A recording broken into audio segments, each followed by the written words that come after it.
उपभाग 3 सारिपुत्र तथा मोदगलायन की धम्म दीक्षा।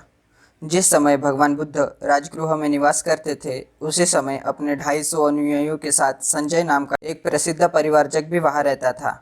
उसके शिष्यों में 2 ब्राह्मण तरुण भी थे, सारिपुत्र और मोदगलायन। सारिपुत्र और मोदगलायन संजय की शिक्षाओं से संतुष्ट न थे और किसी श्रेष्ठतर धम्म की खोज में थे। एक दिन की बात है कि पंचवर्गीय भिक्षु में से एक भिक्षु अश्वजित पूर्वाह्न में अपने चिवर पहन तथा पात्र और चिवर ले भिक्षाटन करने के लिए राजगृह नगर में प्रविष्ट हुए। सारिपुत्र पर अश्वजित की गंभीर गतिविधि का बड़ा प्रभाव हुआ। अश्वजित स्थविर को देख सारिपुत्र ने सोचा, निश्चय से यह भिक्षु उन भिक्षुओं में से एक होगा जो संसार में इस पद के योग्य है। यह कैसा होगा यदि मैं इस भिक्षु के पास जाऊं और इनसे पूछूं कि मित्र, तुम किसके नाम से प्रवर्जित हुए हो, तुम्हारा गुरु कौन है, तुम किसका धम्म मानते हो। फिर सारिपुत्र ने सोचा, यह समय इस भिक्षु से कुछ पूछने का नहीं, यह भिक्षाटन के लिए भीतरी आंगन में प्रवेश कर चुका है। कैसा हो यदि सभी अर्थीयों की तरह मैं इस भिक्षु के पीछे पीछे हो लूं।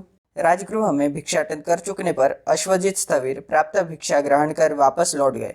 तब सारिपुत्र वहीं पहुंचे जहां अश्वजित थे। समीप पहुंचकर कुशलक्षेम पूछकर एक और खड़े हो गए।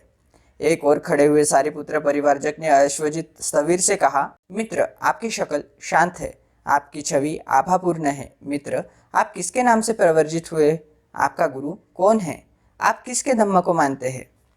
अश्वजित का उत्तर था, मित्र, निश्चय से जो शाक्य कुल प्रवर्जित महान श्रमण है, मैं उन्हीं के नाम से प्रवर्जित हुआ हूँ। वे ही मेरे गुरु है और मैं उन्हीं के धम्म को मानता हूँ। और है पूज्यवर, आपके गुरु के सिद्धांत क्या है, वह आपको किस बात की शिक्षा देते हैं। मित्र, मैं एक नया ही शिष्य हूँ, मुझे प्रवर्जित हुए थोड़ा ही समय हुआ है। मैंने अभी अभी कुछ ही समय पूर्व इस धम्म विनय को ग्रहण किया है। मैं विस्तार पूर्वक तो आपको धम्म बता नहीं सकता, लेकिन मैं आपको संक्षेप में ही बताऊंगा। तब परिवारजक सारिपुत्र ने स्थविर अश्वजित से कहा, मित्र, कम या अधिक आप जितना चाहे मुझे बताए, लेकिन मुझे उसका सार अवश्य बता दे। मैं सार ही चाहता हूँ, बहुत से शब्दों को लेकर क्या करूँगा। तब अश्वजित ने सारिपुत्र को तथागत की शिक्षाओं का सार बताया, जिससे सारिपुत्र का पूर्ण संतोष हो गया। यद्यपि सारिपुत्र और मोदगलायन भाई भाई नहीं थे, लेकिन वे दोनों 2 भाइयों के ही समान थे। उन्होंने परस्पर एक दूसरे को वचन दे रखा था, जिसे सत्य की पहली प्राप्ति हो वह दूसरे को इसकी सूचना देगा। यही दोनों की आपस की वचनबद्धता थी। तदनुसार सारिपुत्र वहां पहुंचे जहां मोदगलायन थे। उन्हें देखकर मोदगलायन ने सारिपुत्र से कहा, मित्र, आपकी शक्ल शांत है, आपकी छवि आभापूर्ण है, तो क्या आपने सत्य प्राप्त कर लिया है। हाँ मित्र, मैंने सत्य प्राप्त कर लिया है। और मित्र, आपने सत्य को कैसे पा लिया है। तब सारिपुत्र ने वह सारी घटना कह सुनाई जो उसके और अश्वजित के साथ घटी थी। तब मोदगलायन ने सारिपुत्र से कहा, तो मित्र, हम भगवान तथागत के पास चले ताकि वह हमारे शास्ता बने। सारिपुत्र ने कहा, मित्र, यह जो 250 परिवारजक यहाँ रहते हैं, ये हमारी ओर ही देखकर यहाँ रहते हैं। इससे पहले कि हम उन्हें छोड़ जाए, हमारे लिए यह उचित है कि हम उन्हें बता दें, वे जो चाहे करेंगे। तब सारिपुत्र और मोदगलायन वहाँ गए जहाँ वे थे। उनके पास जाकर उन्होंने कहा, हम महाश्रमण की शरण ग्रहण करने जा रहे हैं, वह महाश्रमण ही हमारे शास्ता है। उन्होंने उत्तर दिया, आपके ही कारण हम यहाँ रहते हैं और आपको ही मानते रहे हैं। यदि आप महाश्रमण के अधीन ब्रह्मचर्य का जीवन व्यतीत करेंगे तो हम सब भी यही करेंगे। तब सारिपुत्र और मोदगलायन संजय के पास गए और पहुंचकर संजय से कहा, मित्र, हम तथागत की शरण में जाते हैं, वह तथागत ही हमारे शास्ता है। संजय बोला, आप मत जाए, हम तीनों मिलकर इन सब की गुरुवाई करेंगे। दूसरी और तीसरी बार भी सारिपुत्र और मोदगलायन ने अपनी बात दोहराई। संजय का भी वही उत्तर था। तब उन 250 परिवारजकों सहित सारिपुत्र और मोदगलायन राजगृह के वेलुवन उद्यान में वहां पहुंचे जहां तथागत विराजमान थे। तथागत ने उन्हें सारिपुत्र और मोदगलायन को दूर से आते देखा।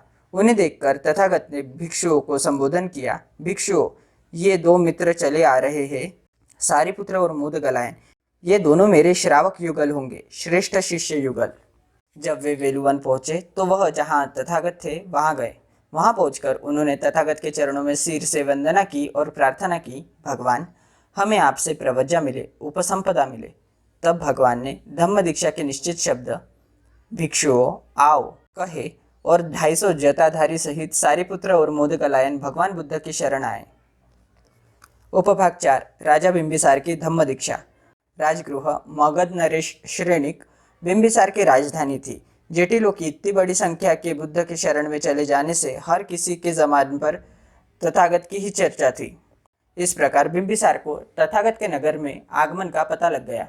बिंबिसार नरेश ने सोचा, उन कट्टर जटिलों के मत को बदलना हंसी खेल नहीं है। निश्चय से वह भगवान होंगे, अरहत होंगे, सम्यक संबुद्ध होंगे, विद्या और आचरण से युक्त होंगे, सुगति प्राप्त होंगे, लोक के जानकार होंगे, सर्वश्रेष्ठ होंगे, आदमियों के मार्गदर्शक होंगे, देवता और आदमियों के शास्ता होंगे। वे निश्चय से स्वयं बुद्ध धम्म की शिक्षा दे रहे होंगे। वह आदि में कल्याणकारक, मध्य में कल्याणकारक, अंत में कल्याणकारक धम्म की शिक्षा दे रहे होंगे। वे अर्थों और शब्दों सहित धम्म का ज्ञान करा रहे होंगे।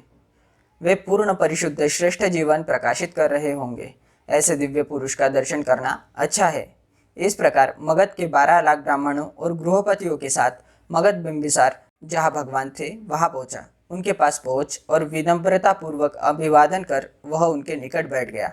उन 12 लाख ब्राह्मणों और गृहपतियों में से कुछ ने भगवान को विनम्रता पूर्वक अभिवादन किया और पास बैठ गए। कुछ ने भगवान का कुशल क्षेम पूछा और निकट बैठ गए। कुछ ने भगवान को हाथ जोड़कर नमस्ते किया और निकट बैठ गए।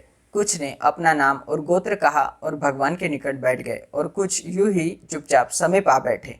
मगध के उन 12 लाख ब्राह्मणों और गृहपतियों ने उर्वेल काश्यप को भी महाश्रमण के भिक्षुओं में देखा।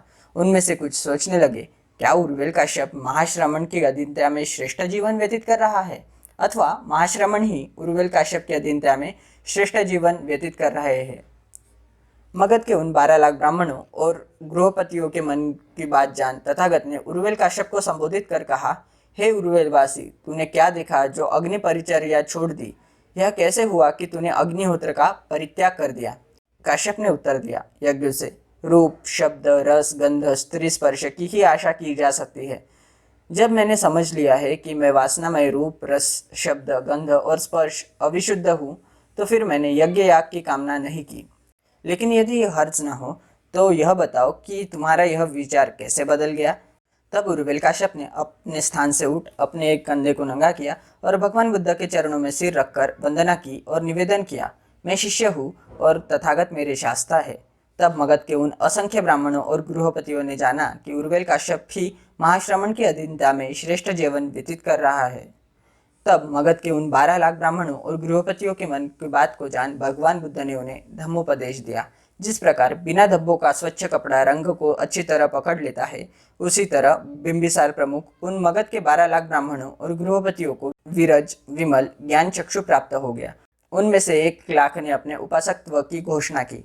इस दृश्य का साक्षी होकर, धम्म को समझकर, धम्म की तह तक जाकर, संदेह रहित होकर, विचिकित्सा को जीतकर और पूर्ण ज्ञान प्राप्त कर मगध नरेश बिंबिसार बोला, भगवान, जिस समय मैं राजकुमार था उस समय मेरी 5 आकांक्षाएं थी।